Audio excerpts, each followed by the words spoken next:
So, to get really tactical, Mhm.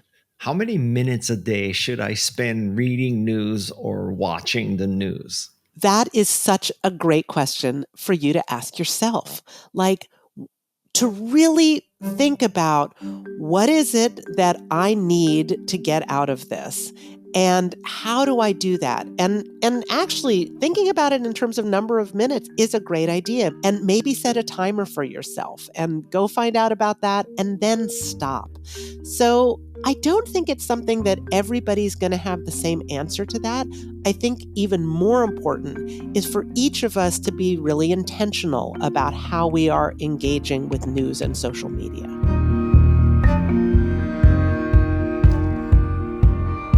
I'm Guy Kawasaki, and this is Remarkable People, and we're on a mission to make you remarkable. Today, we have a very remarkable guest. Her name is Tania Israel, and she's a professor at UCSB and a very accomplished author and podcaster. She has a new book out called Facing the Fractures, and I really enjoyed her book, and it has already changed some of my actions in terms of social media consumption and news consumption. So, with no further ado, here's Tania Israel. Welcome to the show, Tania. Thank you so much, Guy. I'm delighted to be here.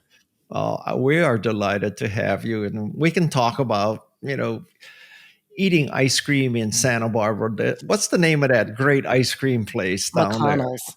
Yes, yes, yes, yes. Mhm. I've stood in line many an hour at McConnell's to get ice cream. So let's get into the topic because you're writing about bubbles and polarization is so important. So Mm. first of all, let's get a basis here. In reality, just how polarized is American society today? Well, there's a couple different ways of thinking about it. One is that we are more polarized than we have ever been in recent history. And that is true. We are farther apart in our opinions slightly than we ever have been. But that ideological polarization, that difference between our opinions, is only one aspect of how we're divided. But the thing that's really most corrosive right now is what we call affective polarization, which is the animosity and the hostility and the lack of trust that we're feeling toward people who are on the other side of the political spectrum. And that has increased dramatically in recent years. So that's actually what's I would say the bigger problem right now than the difference in opinions. I mean, in a democracy, you would expect that we would have some variety of views. So are you saying like if I'm driving around my neighborhood and I interact with like a random person, historically, are we farther apart than ever and more polarized than ever? Or if we were to just sit down and not try to frame ourselves as liberal or conservative or right or left, we would find out that we pretty much all want to make the world a better place for our kids and we want to enjoy our life and accomplish things and have fun, and that's true whether you're right, left, purple, green, blue, or red. I mean, what's the reality here? Well, the reality is that we actually have really distorted perceptions of people who are on the other side of the political spectrum. So we think that other people are more extreme than they actually are. We think that they're less informed. We think that they're irrational. We might think that they are hostile. And in reality, those perceptions are pretty distorted. It's what we call the perception gap between what the reality is of, these three-dimensional human beings who are out there in the world versus these very narrow stereotypes that we have in our minds. And pray tell, how did we get to this situation? Mm.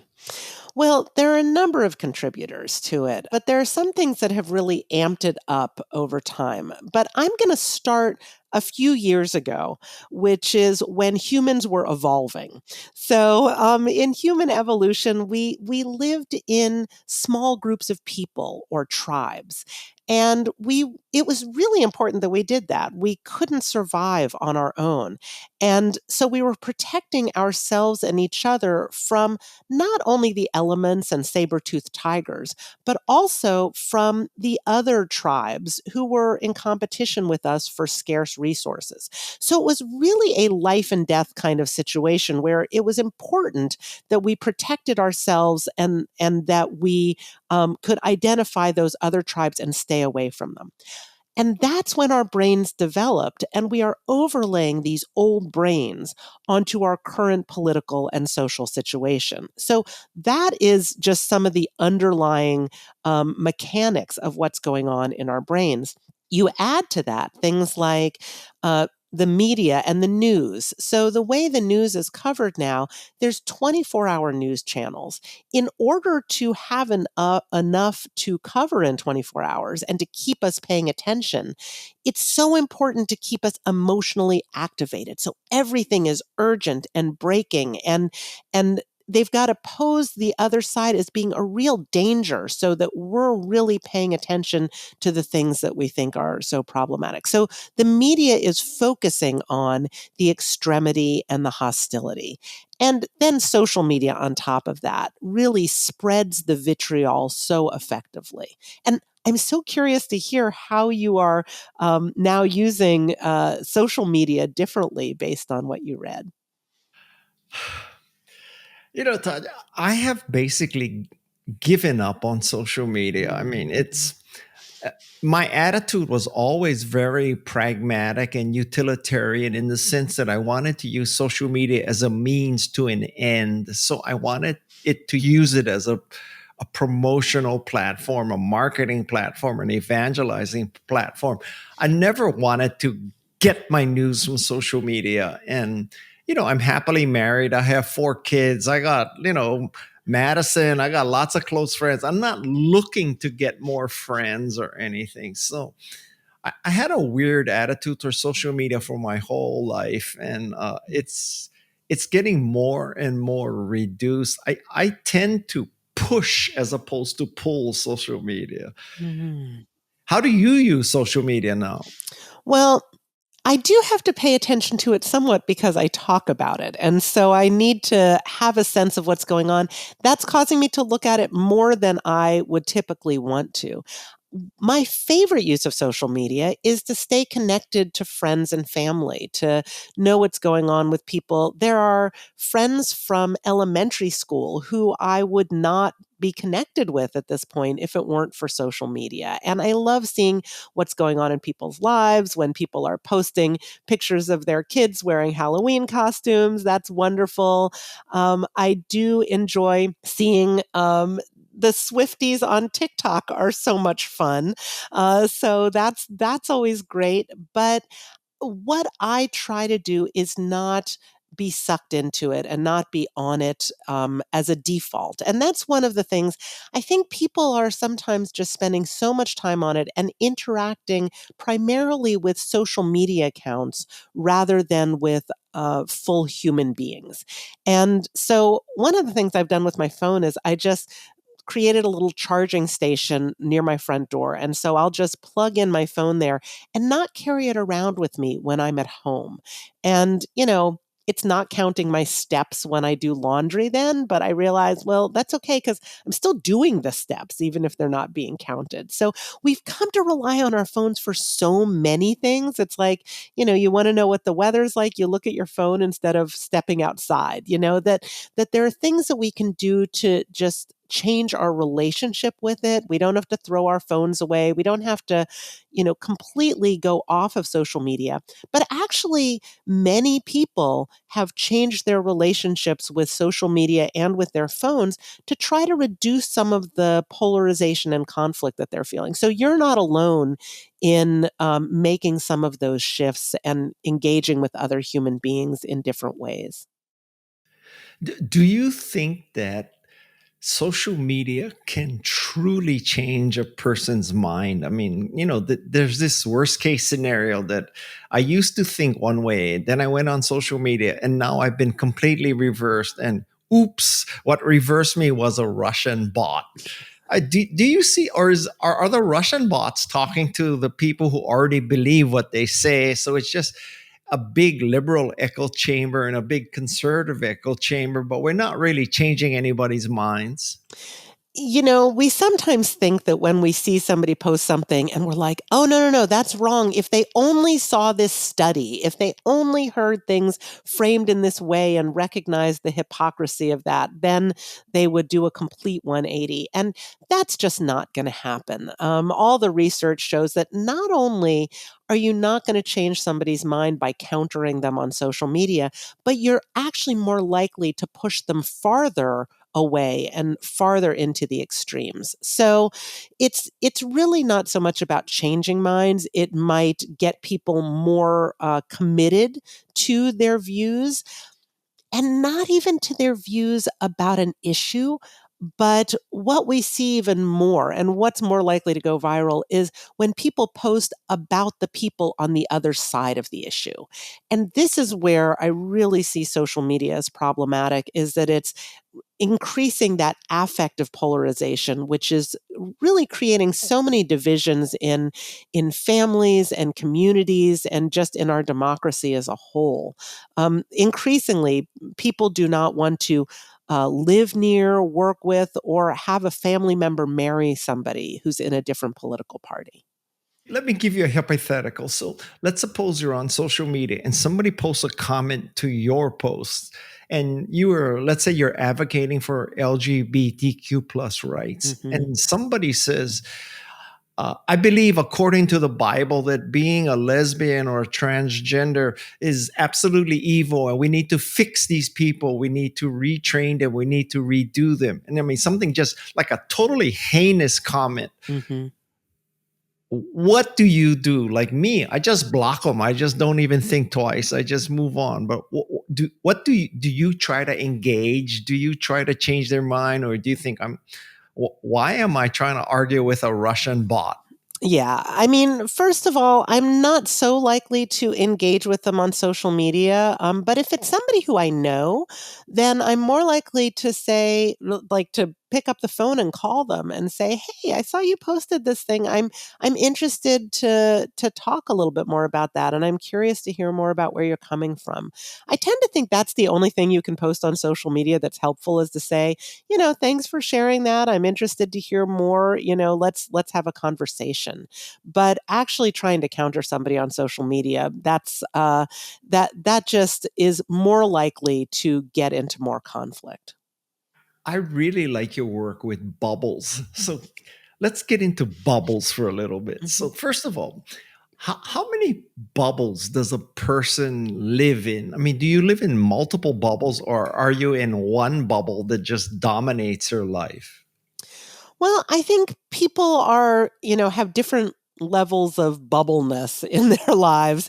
So, certainly, what I was talking about with the tribal nature of politics, that political identities have become so much more bubble like and ironclad bubble like, but really only for people who identify with a political party. There's some really interesting work where More in Common has looked at where are people on the political spectrum. And there are people who are, more extreme on the left, more extreme on the right. There are traditional Democrats and Republicans, but most people are in what they call the exhausted majority. And the exhausted majority, not only are they not real connected to a political party, like they don't even want to talk to people who are. They're so tired of the vitriol. And the sad thing is that they're really disengaging from our democracy and from voting. So they are not in that kind of partisan bubble that we see, more dedicated Democrats and Republicans in. But it really depends on what your identities are and how strongly committed you are to an identity in contrast to other identities. So, you might be a member of the LGBTQ community, you might have an ethnic identity. There are a lot of different things that can shape sort of how you see yourself, but it's really a question of whether or not you are seeing that as being sort of against or in conflict or contrast with another group or identity. And so, what do people do when they are in bubbles that conflict, right? Like, to take a real tactical example for me. So, I'm obviously in a very liberal democratic bubble, You and I but are I in the also same I bubble. know I, I I go surfing, and I know I'm surfing with people who are anti-vax, quasi QAnon, and I enjoy surfing with them. So I have a surfing bubble that conflicts with my liberal Democrat bubble. What am I supposed to do with that? I mean, if you continue the bubble metaphor, should I be trying to combine two bubbles and or make one bigger bubble or burst one bubble or what's the metaphor?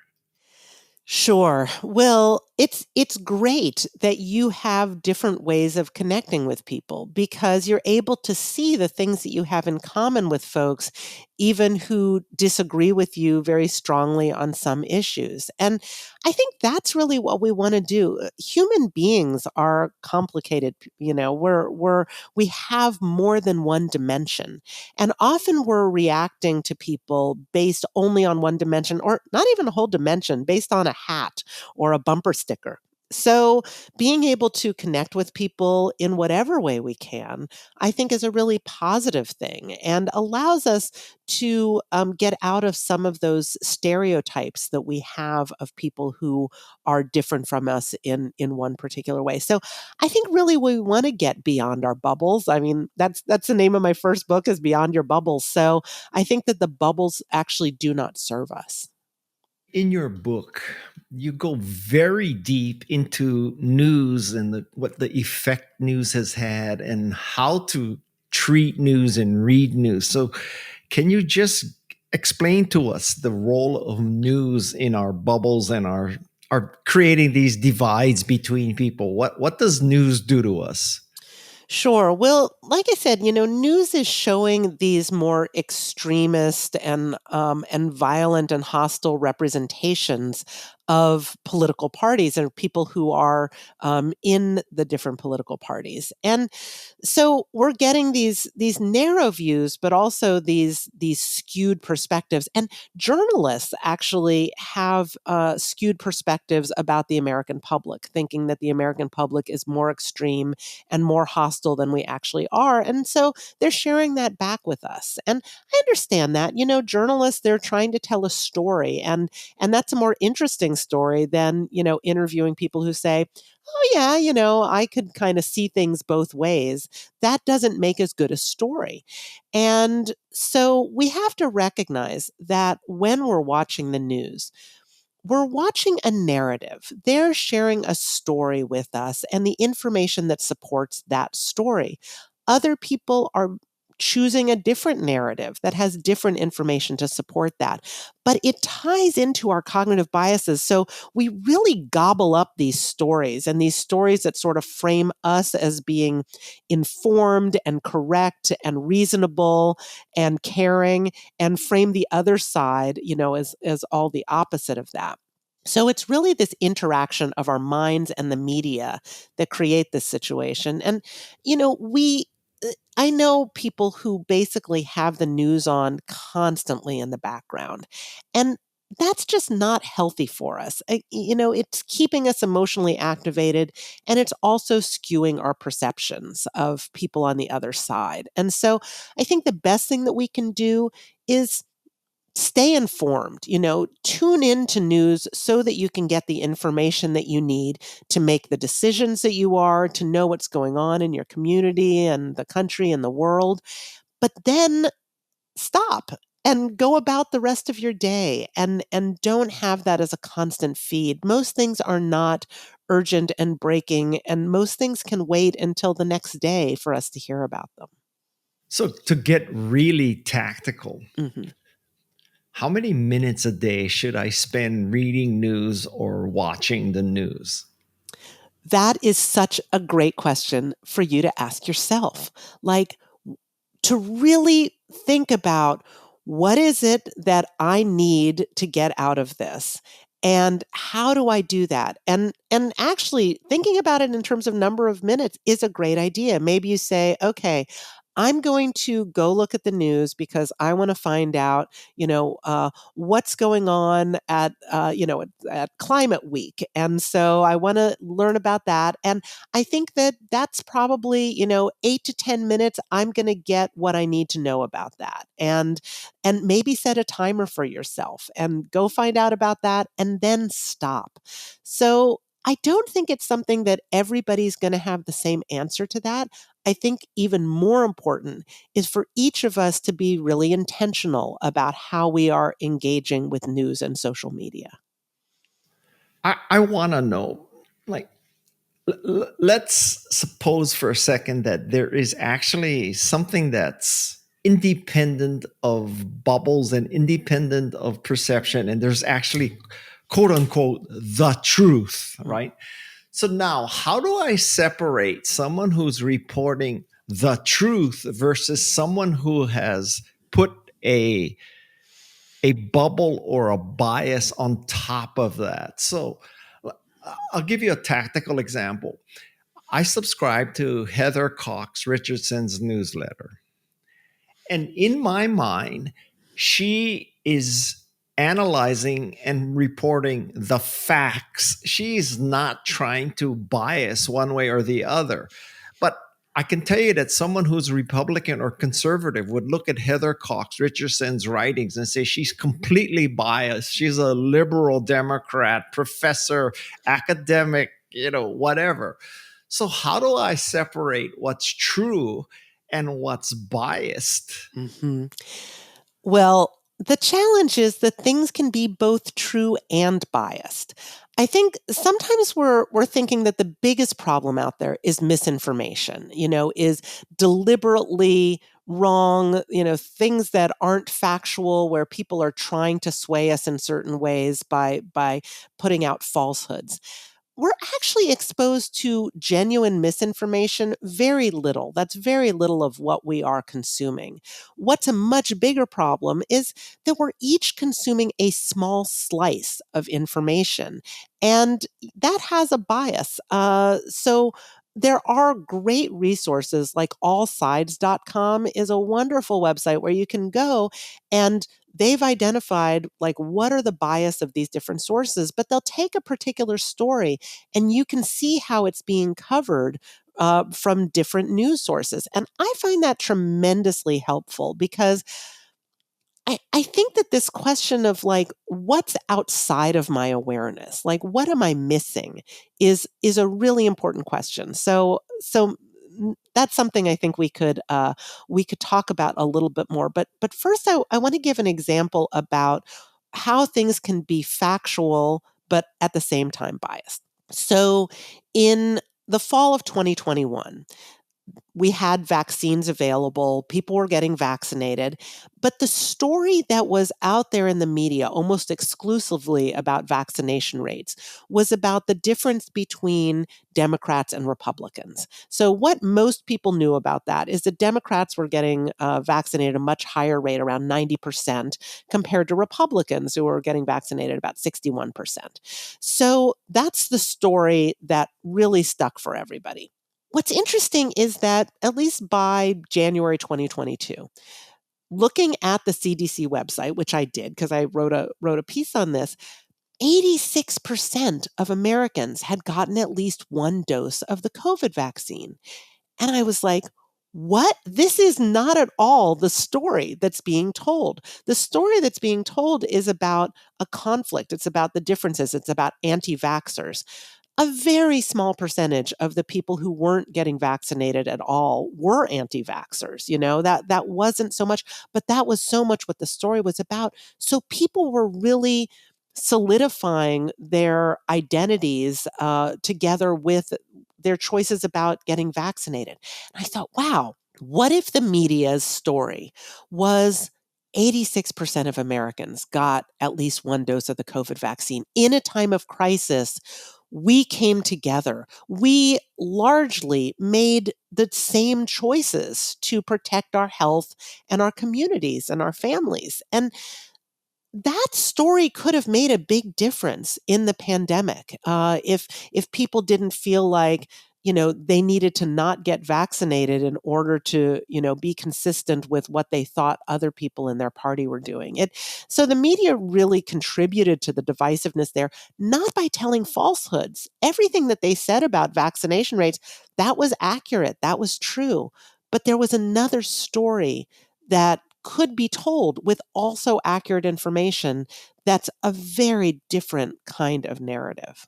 How come some marketing genius at some of these publications, or for that matter, political consultants, how come they don't say, well, there's this thing called the exhausted majority, and we're not going to change the opposition's mind and they're not going to change our mind, but there's this group in the middle. So let's focus on the exhausted majority as a journalistic site or as a political party. But I find it very difficult to imagine that there's going to be, efforts targeted towards the exhausted majority. I mean, are they just such lousy marketers they cannot even conceive of serving that market? Well, the exhausted majority, well, they don't pay as much attention to news and politics as people on either end do. But when they do watch the news, they're watching network news, which like we used to do in the olden days, they're watching CBS, NBC, ABC, which you might know like doesn't show news 24 hours a day. It shows news like in a small period of time, and you can get the basic information about that. They don't spend all of their time with commentary, with opinion, and shaping that. So the exhausted majority is much more likely to watch network news than to watch cable news, which tends to focus on a bias. They tend to craft a narrative that appeals more to the extremes. You bring up ABC, NBC, and CBS, and I can tell you that I cannot remember the last time I tuned into any of those three networks. Like literally, like Mhm. who watches live TV anymore? I may be a proof point that I get news from YouTube, and I've subscribed Mhm. to certain YouTube channels. I have not watched network news in decades at this point. Yeah, I think that you are, of the bubble people don't tend to, watch that. Like we're more likely to get our news from these more frankly biased sources. And I don't think that's the worst thing in the world. I still do that, but I also am aware of the narrative that I am being exposed to, and I'll also go seek out other narratives. Or at least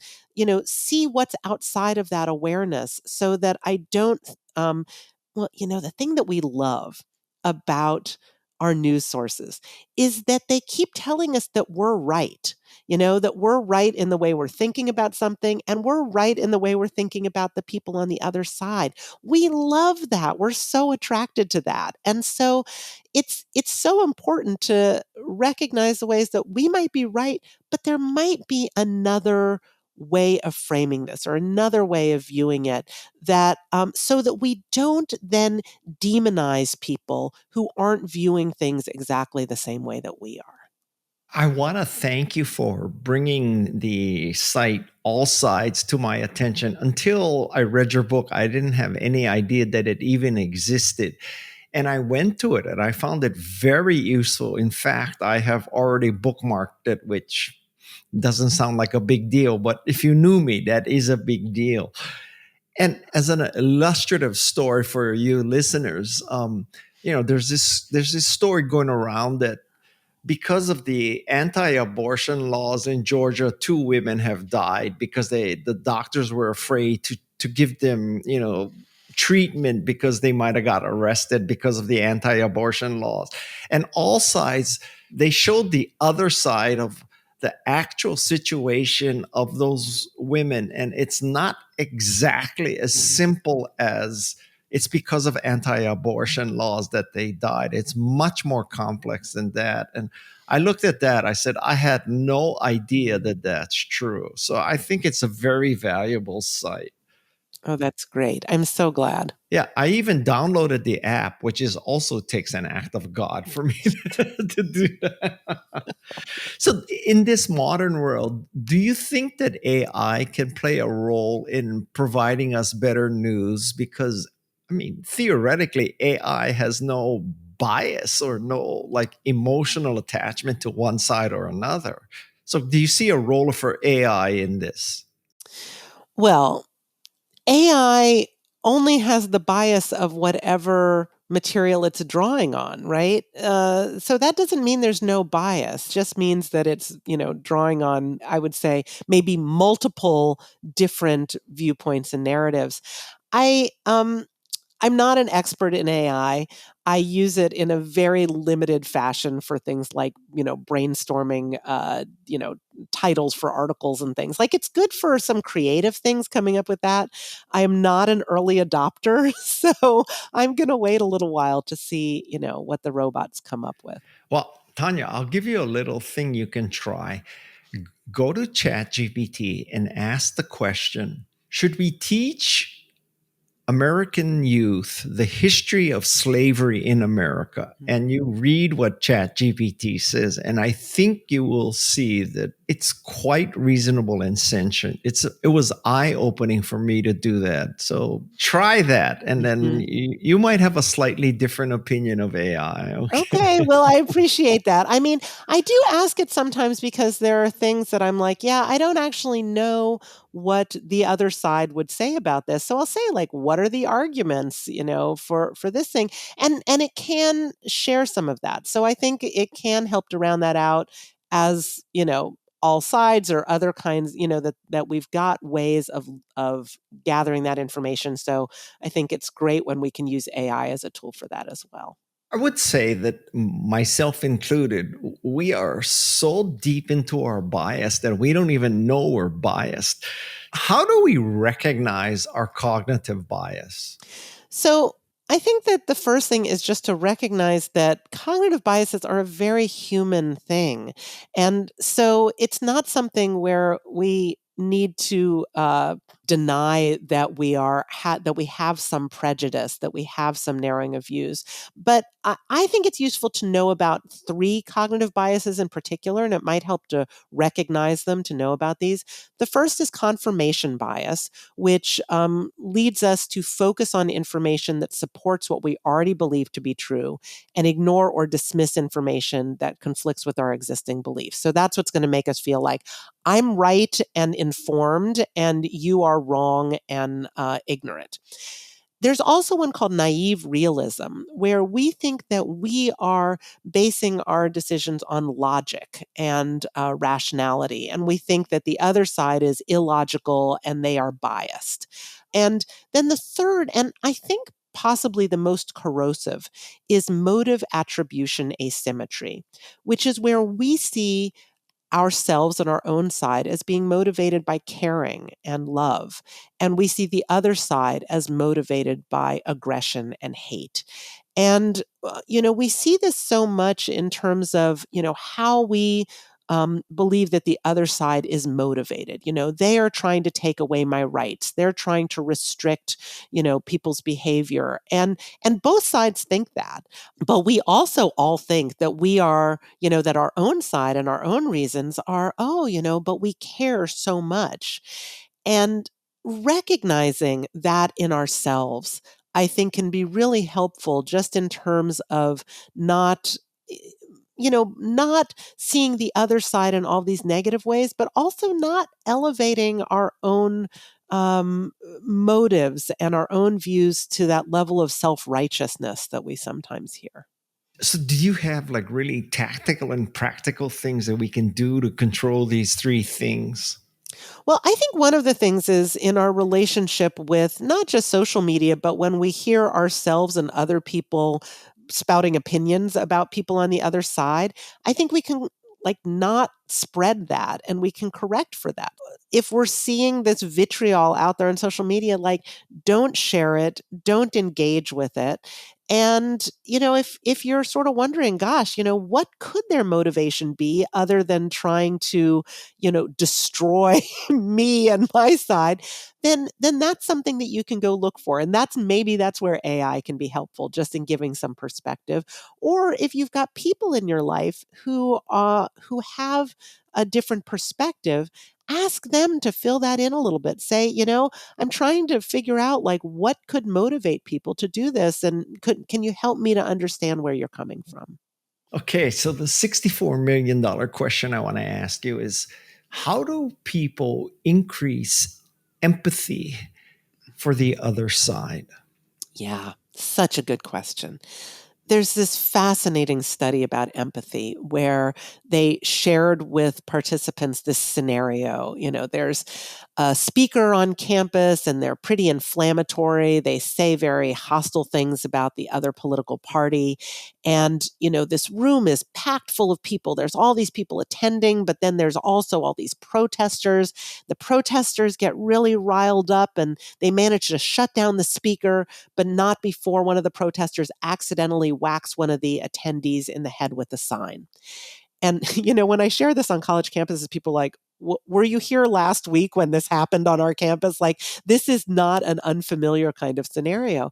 So, but then they ask people, well, what do you think about this? How do you feel about the speaker being shut down? Is it good because they were spouting hate speech, or is it bad because it's a violation of free speech? What do you think about this person who got hit in the head with a sign? Like, do you feel like, well, they kind of deserved it because they were part of this following? Or are you worried? Like, are you calling 911? Like, what are you doing there? And it turns out that, obviously it makes a difference whether you agree with the speaker or not. If you're on their side or not, then you might have a difference of view about those things. But it that only makes a difference if you also are an empathic person, because empathic people are actually much more biased in a polarized situation like this. So if you are empathic, you really want to censor and shut down the speaker from the other side. And if you are biased, then you might not care that somebody got hit in the head with a sign if they're on the other side. So it's this weird thing where empathic people are super empathic toward people on their own side, but seem to show very little concern for those on the other side. And part of that is because they're seeing those people on the other side as doing harm to the people who they're trying to protect. So we're really empathic, we're feeling very, very protective, but only of our own side. So, what do we do about that? Well, the first thing is to recognize when we're doing that, to recognize that if we're empathic people and we're caring so much, that we might not be caring very broadly. And so to try to correct for that in ways. I offer some tools. There's a guided imagery that's in my book, but you can also find it on my website on tanyaisrael.com. That's about cultivating compassion for people who are on the other side of the political spectrum. And it's based on a loving kindness meditation that I learned from Sharon Salzberg's recordings. But I've adapted it to really focus on, how do we open our hearts to people who are in a different place than we are politically. I if I caught that right, in my mind, intellectually at least, I would have said, well, if you are an empathic person, it means that you have empathy for both sides. But did you not just say that you can be empathic only for your side? So isn't that a contradiction in terms if you say I'm an empathetic person, but I can only be empathetic for one side? Isn't that an oxymoron? Well, I think it just speaks to the fact that empathy alone is, if we have that connection to one side or the other, then we're going to have to be really careful to not narrow our empathy in that way. And I think about empathy with equanimity, which is, trying to treat all beings in a similar way. So I think that when we are really leaning into how caring we are and how much concern that we have about people's well being, we might just check ourselves and notice if we're only feeling that toward a certain group of people who are like us or who we see ourselves as trying to protect, and that maybe there's some empathy that we can extend toward people who are in disagreement with us. In your position on the faculty of an academic institution, are you saying that if UCSB invited a grand wizard from the Ku Klux Klan or an American Nazi party, or somebody who's like anti-LGBTQ plus as a speaker, you would support that in the spirit of learning about each other's sides and empathy for each other's sides and fostering communication? Or is there a line beyond which you just will not go? What I would primarily support is building a foundation on our campuses of curiosity and connection. So I think that if we have some of those, I mean, college campuses are about learning. And so, what can we be learning and what can we be teaching that will prepare our students? One of the things we're trying to do is to protect vulnerable populations from harm. And I think that that's a very important thing that we're trying to do to address historical injustices. But we also are trying to create a culture of inquiry and discovery. We're trying to prepare students to be future citizens of the world and of our democracy. And we're also trying to promote wellness, which includes resilience. So if you're trying to do all of those things together, what you want to do is create a sense of community. You want to create, you want to help people to learn those kinds of skills in terms of how we're dealing with media and social media, and to be able to reflect on that critically. We want to be able to recognize our cognitive biases. And we want to be able to interact with people who have different views than we do. So if we do that, then when a controversial speaker comes to campus, we've got a community that can hold those conversations with each other around that, so that it's not all about how we're interacting with each other in a heated moment, but it's really about that foundation that we've already laid so that we know how to cope with polarizing situations. Let's say that you're a billionaire and you're a large donor to a private institution, and you learn that that institution has invited someone from the PLO or Palestine or something to come speak on your campus, and then you make a big deal that, I'm not going to donate $100 million to you anymore because you brought someone from Palestine to speak. I mean, Mm. what would be your attitude when you hear something like that? Well, I would probably want to educate our donors about what we're doing on the campus more broadly and how we are trying to build these conversations with people, with among the students about various issues, and try to frame things within a certain perspective. And if I can't do that, if I can't justify it in some way, then that reminds me that I need to think about these things more. But if you look at, for example, Penn America has some really fantastic guidelines about how to deal with free speech on college campuses. And I tend to, lean toward where they're coming from about how do we promote free speech and how do we maybe counter conflictual speech with just more free speech. So rather than shutting something down, how do we bring in more conversation about it? And one of the challenges right now is that we're sometimes really shying away from addressing an issue because it's so conflictual and because people are so worried about being canceled, about putting a view out there. Certainly, all the conflict on campuses around Israel, Gaza has really shown us where some of the cracks are in terms of our ability to deal with conflict. And so I think it just speaks to how much more we need to be doing. And is there any concern that empathy for the other side may legitimize the other side and you had no intention of doing that? Like, is there a danger that empathy for the opposition can legitimize the opposition, or it's just an unintended consequence? So I think we need to make a distinction between public statements, like what we're putting out there publicly, between what we're doing in conversation with other human beings and what we're doing internally. So I think cultivating empathy, taking on different perspectives, doing all these things on an individual level will certainly help to guide us on those other levels, but it's not always the same thing. People sometimes think that when they're in dialogue with another person, they need to it should look like a debate. It should look like a sort of public thing where they are pulling out all of these slogans and stats and framing things in certain ways.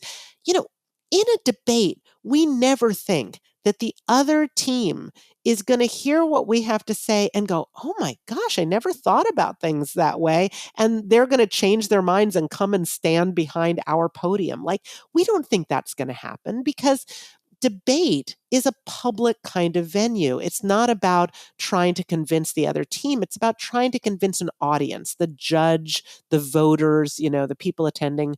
So we sometimes think about everything that we're doing in that kind of public context. But what I would encourage us to do is start at the individual level. Let's start thinking about what do we want to consume? What do we want to build within ourselves in terms of resilience and intellectual humility and compassion? And then that can guide us as we think about engaging with other human beings. But I don't think we should think about everything that we do as a public message. That's one of the problems with social media. It's all about hot takes and putting your views out there in this very one directional way. And we need to get better at that engagement with other humans where there might be some difference. We might sort of rub up against each other in a way. And how do we actually navigate that? We're not necessarily doing that as much and teaching that as much. I think social media has something to do with it, but I also think COVID really separated us out in ways that we need to work on coming back together. So let me ask you very directly, what are your tips to engage across a divide between two people or two parties or two perspectives? Absolutely. So, the first thing that we need to do is to approach things with a genuine curiosity and desire to know where someone else is coming from. When I ask people, what is it that makes you want to connect with somebody across the divide, they say, often there's somebody in my life who I want to maintain a connection with, but we're having trouble doing that because of our different views. Some people will say they want to persuade or convince someone else. Some people want to heal the divide or find common ground. And some people say, I simply cannot fathom how people can think or act or vote as they do.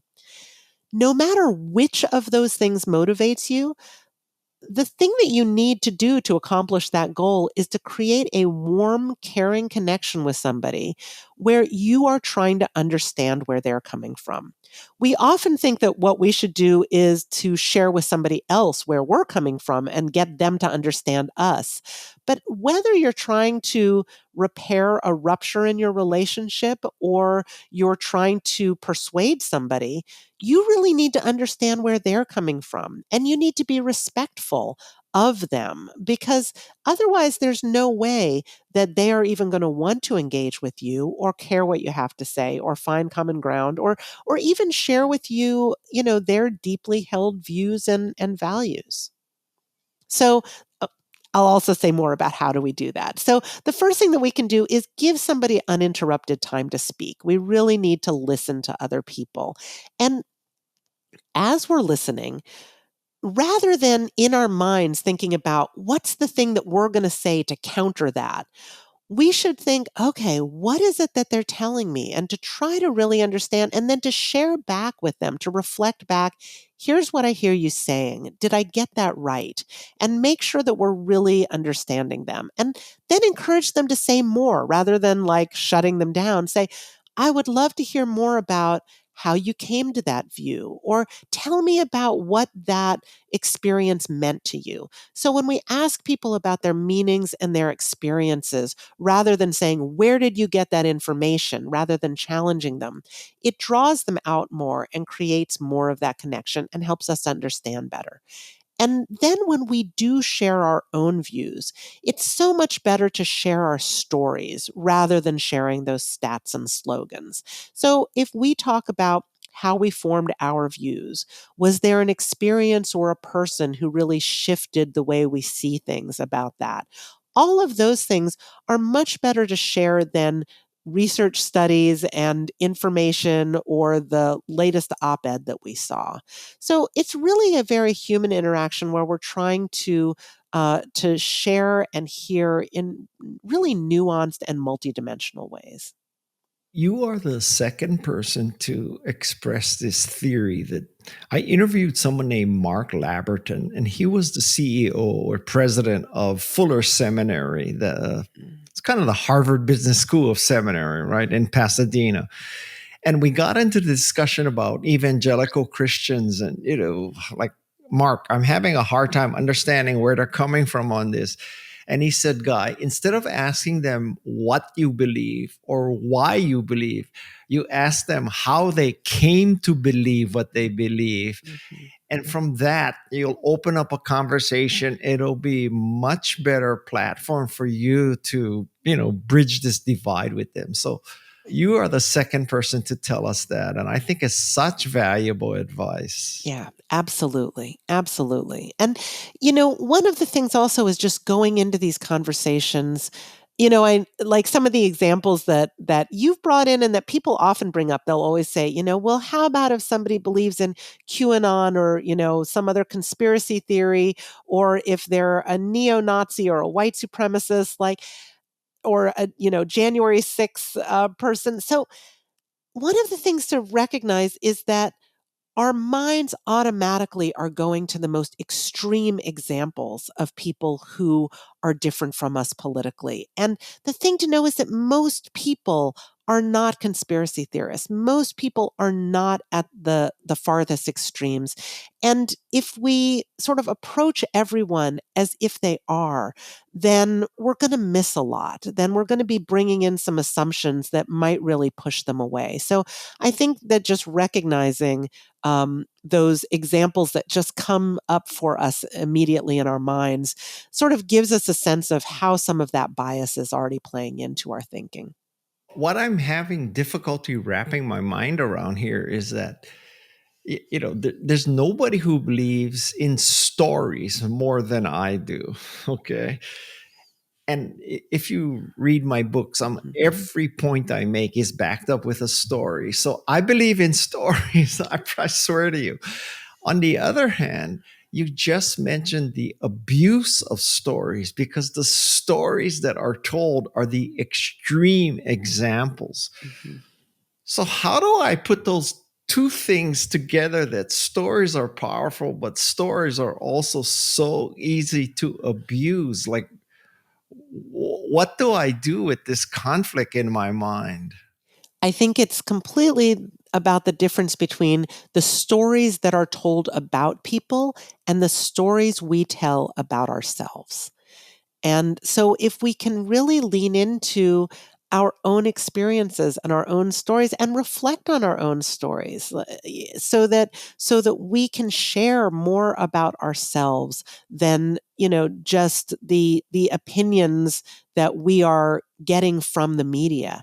But if we're really going into our own stories of our values and our experiences, I think those are such rich things for us to share with each other. And to really think about it in the context of those human interactions. Let me see if I interpreted this right. So, let's suppose that you encounter a person who is completely anti vax, just absolutely refuses to get vaccinated because he or she believes that vaccination kills people.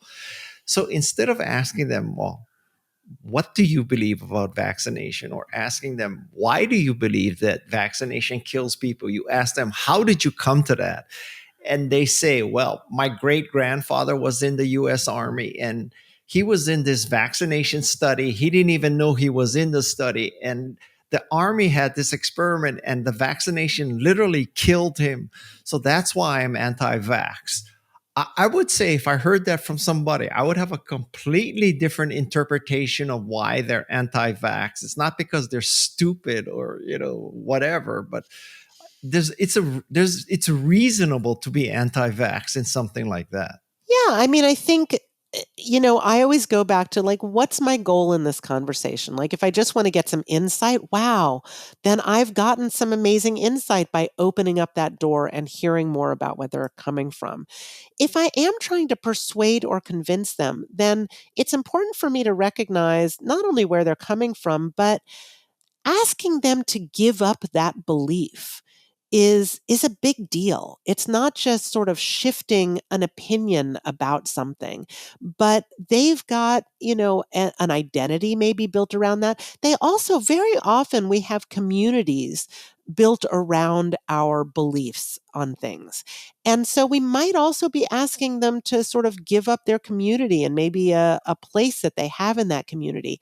So it's so important that if we are trying to shift somebody out of that, that we make space for them to lean into where we are and to embrace and welcome them into that. So rather than isolating people, think about, okay, I want to hear more about that. I'm going to respect that. I'm going to reflect that back so that that person feels like I understand them.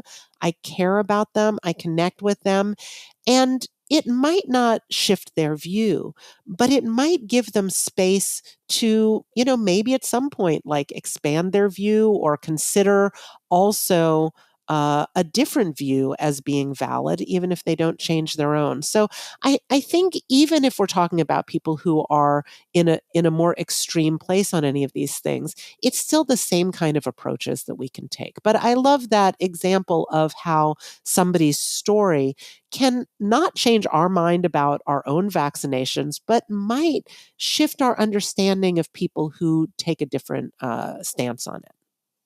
Well, Tanya, I have asked everything I want to ask, and I just want to thank you not only for being on this podcast and helping me and Madison and our listeners become more remarkable, but I just want to thank you for the work that you're doing to make the world a better place, because clearly you are trying to make the world a better place and succeeding. And so I just want to give you this last section. So just talk about your book, talk about why people should read your book. I mean, just the more people who read your book, I would argue the better the world would be. So go for it, Tanya. Like, Absolutely. So, the first book that I wrote, Beyond Your Bubble, was about how to have dialogue. And that was really helpful for people who were ready to talk to other people. But so many people have said, I am feeling so distressed about politics, and dialogue is not the challenge that I'm facing. I don't want to talk to those people, or I don't have those people in my life, but I am really struggling with how I'm, just listening to the news raises my blood pressure. And my neighbor's lawn sign is like wigging me out. So this is a book to help us to face those challenges that we can really empower ourselves to do something so that we can improve our health and well-being, which is really being affected by all of this. That we can also, if we choose to engage with other people, we can do that effectively. And we can also engage in our democracy and in our communities more broadly. The last thing I want to say is, in this book, I also talk about something very important, which is the bridging movement, because there are over 500 organizations working on strengthening our social cohesion and our democracy. And most people don't know anything about that. And so I think it's really important, if we want to be not only informed and empowered, but even optimistic about how in this moment we can take this crisis and use it to motivate ourselves to be able to face the challenges not only of political division, but just of what we are facing in our modern society around social media and around community engagement and a wide range of other things. So that's what this book is about. I will say also, I just started a new podcast like literally last week called Ready to Be Strong. And if you're like, I don't have time to read a whole book or listen to you, narrate your whole book, but you want a taste of some of these topics, I would say go take a listen to Ready to Be Strong and just trying to put resources out there that are going to help people who are feeling really stressed about politics these days. Well, that's a wrap, Tanya. Thank you very much for being our guest. And I hope people take your message to heart and implement what you say because the world would be a better place. So I'm Guy Kawasaki. This has been Remarkable People with Tanya Israel, and I strongly suggest that you check out her writing. It's really great stuff. And one more plug for this website she called All Sides. I highly recommend that you look at that. So that's it for today. Thank you very much, everyone. See you next time. Mahalo and aloha.